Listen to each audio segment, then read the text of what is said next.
अंबेडकर के वो काम जिन्हें हमेशा याद रखेगा हिंदुस्तान। भीमराव अंबेडकर ने सामाजिक, आर्थिक, राजनीतिक, शैक्षणिक, धार्मिक, औद्योगिक, संवैधानिक क्षेत्र में कई ऐसे कार्य किए हैं जिन्हें भारत में हमेशा याद रखा जाएगा।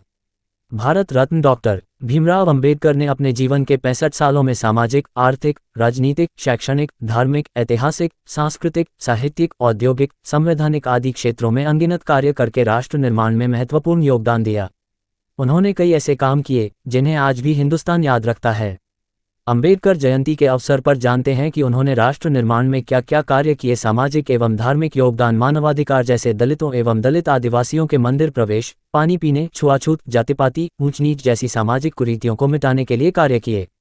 उन्होंने मनुस्मृति दहन 1927, महाद सत्याग्रह 1928, नासिक सत्याग्रह 1930, येवला की गर्जना 1935 जैसे आंदोलन चलाए।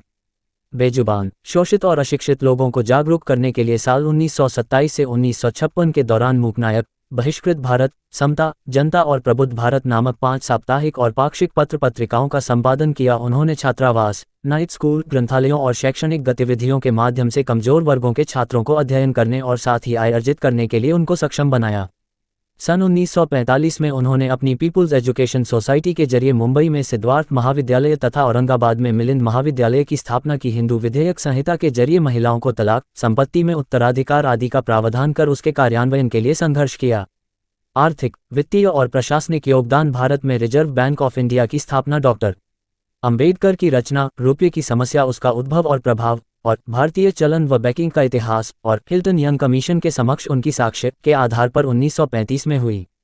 उनके दूसरे शोध, ब्रिटिश भारत में प्रांतीय वित्त का विकास, के आधार पर देश में वित्त आयोग की स्थापना हुई।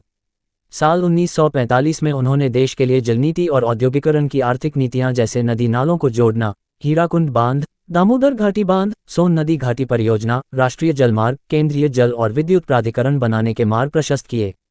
साल 1944 में प्रस्तावित केंद्रीय जल मार्ग और सिंचाई आयोग के प्रस्ताव को 4 अप्रैल 1945 को वायसराय की ओर से अनुमोदित किया गया और बड़े बांधों वाली तकनीकों को भारत में लागू करने हेतु प्रस्तावित किया। संविधान निर्माण, उन्होंने समता, समानता, बंधुता एवं मानवता आधारित भारतीय संविधान को 02 साल 11 महीने और 17 दिन में तैयार करने का अहम कार्य किया। साल 1951 में महिला सशक्तिकरण का हिंदू संहिता विधेयक पारित करवाने में प्रयास किया और पारित न होने पर स्वतंत्र भारत के प्रथम कानून मंत्री के पद से इस्तीफा दिया। निर्वाचन आयोग, योजना आयोग, वित्त आयोग, महिला पुरुष के लिए समान नागरिक, हिंदू संहिता, राज्य पुनर्गठन, राज्य के नीति निर्देशक तत्व, मौलिक अधिकार, मानवाधिकार, निर्वाचन आयुक्त और सामाजिक, आर्थिक, शैक्षणिक एवं विदेश नीति बनाए।